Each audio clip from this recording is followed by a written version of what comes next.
स्पर्श में pension account कैसे बदलें? जी हां साथियों, क्या आपका भी यही सवाल है? तो यह वीडियो आपके लिए लाया है स्पर्श में पेंशन अकाउंट बदलने का सबसे आसान तरीका। जय हिंद, नमस्कार दोस्तों, आप सभी का एक बार फिर स्वागत है सैनिक समाचार इंडिया में। स्पर्श में अक्सर पेंशन भोगियों को किसी न किसी कारणवश अपना पेंशन खाता बदलना होता है। इसके लिए पेंशनर्स के मन में यह सवाल उठता है कि ये खाता क्या बदल सकते हैं, और यदि बदल सकते हैं तो कब बदलना है और इसके लिए प्रोसेस क्या रहेगा। तो दोस्तों, मैं आपको यहाँ पे कंप्लीट प्रोसेस बताऊंगा। सबसे पहले मैं आपको बता दूं कि स्पर्श में अपना पेंशन खाता 10 तारीख से पहले पहले ही बदले, क्योंकि आप अपना पेंशन अकाउंट अपडेट कर देंगे, नया पेंशन अकाउंट ऐड कर देंगे, इसके बाद पीसीडीए के पास जाएगा और इसको अप्रूवल मिलेगी। इसमें हफ्ता भर का समय लगता है और 20 तारीख के बाद में आपको पता है कि पेंशन प्रोसेस हो जाती है। तो प्रोसेस होने से पहले आपका जो खाता है उसी खाते में आपकी उस महीने की पेंशन आएगी। तो कहीं ऐसा ना हो कि उस महीने की पेंशन रुक जाए, इसके लिए आपको ये प्रोसेस 10 तारीख से पहले पहले करना है। स्पर्श पेंशन पोर्टल पर पेंशन अकाउंट में बदलाव या आपका बैंक खाता किसी दूसरी ब्रांच में आप ट्रांसफर करवा लेते हैं, तो इसको लेकर यह महत्वपूर्ण जानकारी है। वीडियो को आप अंत तक जरूर देखें। देखिए, पेंशन अकाउंट बैंक बदलना या दूसरी बैंक में नया पेंशन अकाउंट खोलना, आप अपना खाता दो तरीके से बदल सकते हैं। एक तो यह कि आपका पेंशन अकाउंट नंबर वही रहेगा, आप अपनी मौजूदा ब्रांच से उसको कहीं और ट्रांसफर करवाना चाहते हैं और आप आईएफएससी कोड और ब्रांच नेम अपने पीपीओ में अपडेट करना चाहते हैं। और दूसरा ये कि आप पूरा बैंक ही चेंज कर देते हो, पहले आपका स्टेट बैंक ऑफ इंडिया में, उसके बाद आप अपना खाता पंजाब नेशनल बैंक या किसी दूसरी बैंक में आप खुलवा लेते हो और नई बैंक का खाता अपने पेंशन अकाउंट के तौर पर इस्तेमाल करना चाहते हो। तो दो तरीके होते हैं, इनमें से जो भी आपका तरीका है कि आपका सेम बैंक में ही किसी दूसरी ब्रांच में आपने खाता ट्रांसफर करवाया है या फिर नई बैंक में अकाउंट खुलवा के आप अपडेट करवाना चाहते हो। तो इसके लिए देखो, आपका यदि पुराना ही खाता है, खाता नंबर वही है, केवल ब्रांच बदली है, तो आपको नई ब्रांच में एक एप्लीकेशन देनी है जिससे आपको चेकबुक मंगवानी है और अपनी जो पासबुक है उसको अपडेट कराना है। उन दोनों में आपका नई ब्रांच का आईएफएससी कोड हो, उसका एड्रेस हो और ब्रांच का कोड नंबर हो। यह आपको जरूरत पड़ेगी स्पर्श पोर्टल पर अपलोड करने के लिए। तो सबसे आसान, आप नया चेकबुक मंगवा लें, इसमें आपकी नई ब्रांच का सब कुछ जानकारी होगी। और दूसरा, यदि आप बैंक ही चेंज कर रहे हो तो आपको जो इनिशियली नई बैंक द्वारा आपको डॉक्यूमेंट दिए जाएंगे जैसे कि पासबुक, चेकबुक, एटीएम, वो आपके लिए काम आएगा। तो उचित बैंक ब्रांच में नया अकाउंट खोलें, चेकबुक के लिए ऑर्डर दें और स्पर्श पोर्टल पर लॉगिन करें। अब देखिए, उसी महीने नई अकाउंट में पेंशन के लिए आपको क्या करना है कि हफ्ते के पहले कुछ दिनों में, जैसे कि 20 तारीख से पहले अनुमोदन, और मेरा कहना है कि 10 तारीख से पहले आपको स्पर्श पोर्टल में यह आपको अनुमोदन दे देना है, ताकि उस महीने से पेंशन नए अकाउंट में क्रेडिट हो जाएगी। अब देखिए, आप लेट अपना पेंशन अकाउंट अपडेट करते हैं स्पर्श पोर्टल पर, तो जब तक नया अकाउंट स्पर्श पर पूरी तरीके से अनुमोदित नहीं हो जाता तब तक पेंशन पुराने अकाउंट में क्रेडिट होती रहेगी। यानी आप 10 तारीख के बाद में करते हो या 20 तारीख के बाद में करते हो, तो फिर हो सकता है कि पीसीडी आपके नए खाते को अप्रूवल ना दे, तो पेंशन आपके पुराने अकाउंट में ही आएगी। तो अब आपकी आवश्यकता क्या है, आप उसी महीने पेंशन नए खाते में लेना चाहते हैं तो 10 तारीख से पहले अपलोड करें, नया खाता अपडेट करें। और आप सोचते हो कि मुझे तो केवल अकाउंट चेंज करवाना है, इस महीने हो चाहे अगले महीने, तो आप महीने में किसी भी समय अपना खाता है जो अपडेट कर सकते हैं। अब देखिए, आपको चेंज करने के लिए क्या करना है। तो आप सबको पता है कि स्पर्श में कोई भी अपडेट एडिट अपना मैनेज प्रोफाइल के जरिए ही होता है। मैनेज प्रोफाइल में जाने के बाद आपको बैंक डिटेल के ऊपर क्लिक करना है और वहां पे आपको एडिट बैंक डिटेल करना है, जहां पे आपको अकाउंट नंबर दिखाई देगा, आईएफएससी कोड दिखाई देगा और ब्रांच नाम दिखाई देगा। तो मैनेज प्रोफाइल के बाद बैंक डिटेल पे क्लिक करें और अकाउंट नंबर और आईएफएससी कोड को एडिट कर दें। आईएफएससी एंटर, नेक्स्ट करें, बैंक नाम और पता अपने आप आ जाएगा। इसके बाद आपको क्या करना है कि ये कैंसिल चेक स्कैन किया हुआ जिस पर कैंसिल लिखा हुआ हो उसको पीडीएफ बना के अपलोड करें, या फिर पासबुक के पहले पेज का स्कैन स्पष्ट पढ़ने योग्य और बैंक की मोहर लगी हुई हो, आपका फोटो लगा हुआ हो जिस पर आपका खाता number, bank branch code, IFSC code, contact number, ये सब कुछ आपका होम एड्रेस लिखा हुआ होना चाहिए। दोनों में से कोई भी एक डॉक्यूमेंट आपको अपलोड करना है। तो इसके बाद ये आपकी रिक्वेस्ट पीसीडीए के पास जाएगी, पीसीडीए उसको वेरीफाई करेंगे और सही पाए जाते हैं दस्तावेज तो आपका नया बैंक अकाउंट इस पर्स में अपडेट हो जाएगा। अब दोस्तों देखिए कि पुराना अकाउंट बंद करने से पहले कम से कम 2 महीने तक नए अकाउंट में पेंशन क्रेडिट होने दे। अब कुछ ऐसे पेंशन भोगी है जैसे कि नया खाता जैसे ही इस पर्स में अपडेट हो गया अपने पुराने खाते को बंद करवा देते हैं, किसी दूसरे बैंक में है तो उसको बंद करवा देते हैं, लेकिन ऐसा आपको नहीं करना है। नए खाते में पेंशन क्रेडिट होने जब शुरू हो जाए तो आपको 2-3 महीने तक इंतजार करना है और एक बार जब स्मूथली हर महीने आपकी पेंशन क्रेडिट होने लगे तभी आपको पुराना खाता बंद करवाना है, या फिर आपको बंद नहीं करवाना है तो आप उसको जैसा है वैसा ही रहने देते हैं, क्योंकि इसमें जल्दी बंद न करें, कुछ मामलों में टेक्निकल प्रॉब्लम आ सकती है और नया अकाउंट पुनः पुराने अकाउंट पर चला जाता है, ऐसा स्पष्ट में हो सकता है। इसलिए अपने नए अकाउंट को अपडेट करने के बाद पेंशन क्रेडिट शुरू होने के बाद 2-3 महीने इंतजार करें और उसके बाद ही आप जो उचित समझे वो कार्रवाई करें। अब देखिए यहां पे उसी बैंक की दूसरी ब्रांच और केवल आपको आईएफएससी कोड बदलना है तो आपको पुरानी ब्रांच जिसमें ऑनलाइन ऑफलाइन अकाउंट ट्रांसफर कर सकते हैं, नई ब्रांच में करवा सकते हैं। जैसे कि आपकी स्टेट बैंक ऑफ इंडिया में दिल्ली में ब्रांच में खाता है और आप पटना शिफ्ट हो जाते हैं, आप सोचते हो कि मेरा बैंक खाता भी पटना में ही रहे, तो आपको वही पुराना पेंशन अकाउंट पटना के किसी एसबीआई ब्रांच में ट्रांसफर करवाना होगा और नई ब्रांच में आप ऑनलाइन या ऑफलाइन वहां पे रिक्वेस्ट देंगे तो आपका खाता नई ब्रांच में चला जाएगा।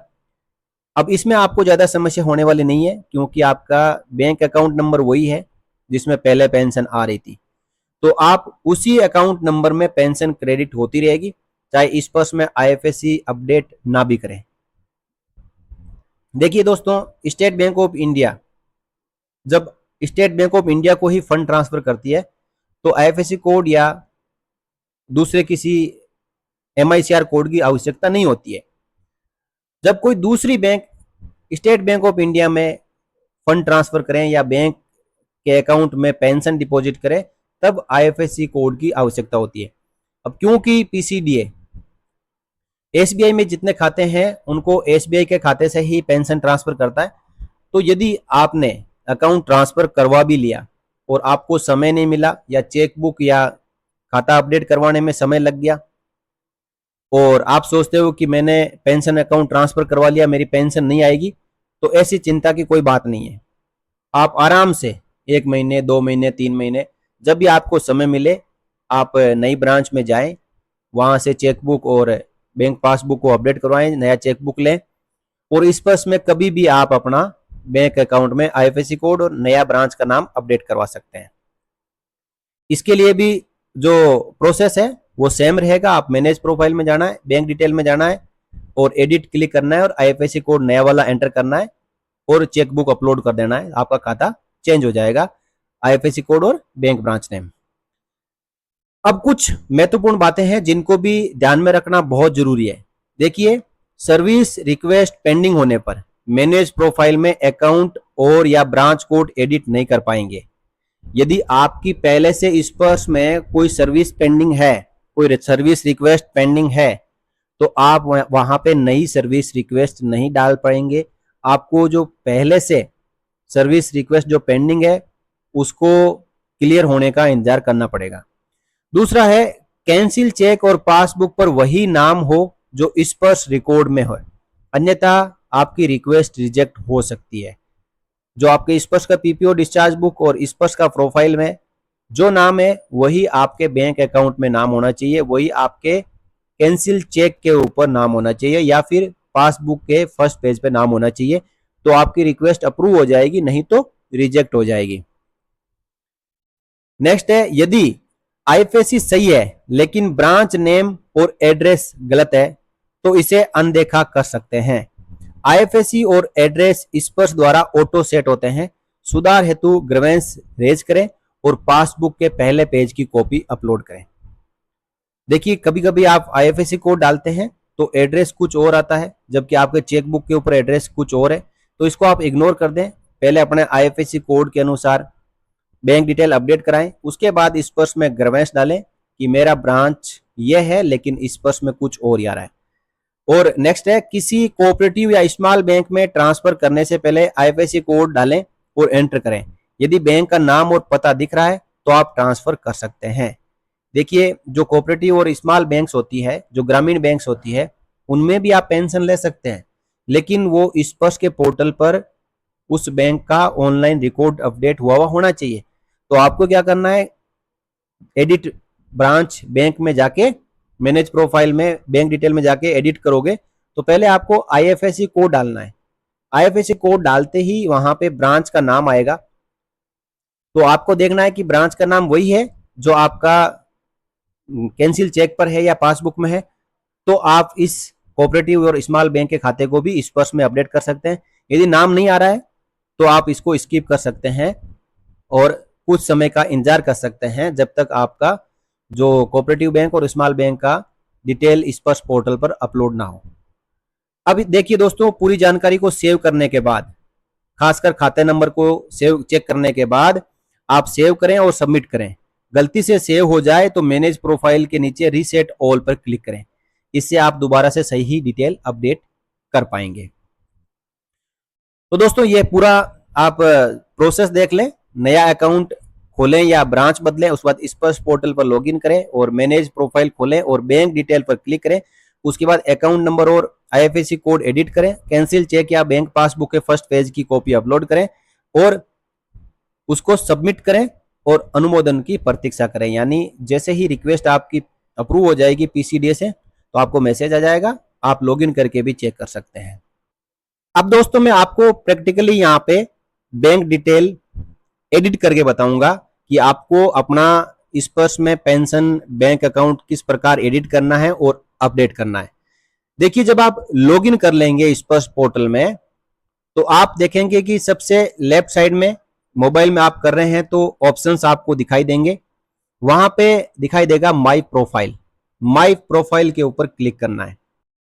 माई प्रोफाइल के नीचे ही आपको ऑप्शन दिखाई देगा मैनेज प्रोफाइल, यानी आपके प्रोफाइल में जो भी जानकारियां हैं उनको एडिट करना, अपडेट करना, उनको मैनेज करना, जिसमें आपको बैंक डिटेल में जाना है। यहां पे आप देख पा रहे हैं कि यह है बैंक डिटेल्स। तो बैंक डिटेल्स के ऊपर आपको क्लिक करना है। अब जैसे ही बैंक डिटेल के ऊपर आप क्लिक करेंगे तो आपकी जो बैंक है उसका खाता नंबर, बैंक का नाम, आईएफएससी कोड और ब्रांच, ये सब जानकारियां आपको यहाँ पे दिखाई देगी, आप देख सकते हैं।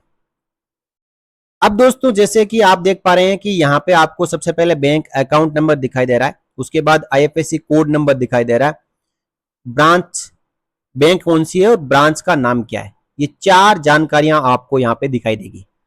अब दोस्तों यदि आप जैसे कि स्टेट बैंक ऑफ इंडिया से किसी दूसरी ब्रांच में बैंक में खाता खुलवा लेते हैं तो आपको बैंक अकाउंट नंबर भी अपडेट करना पड़ेगा, जिसके लिए यहाँ पे एडिट का ऑप्शन दिया हुआ है।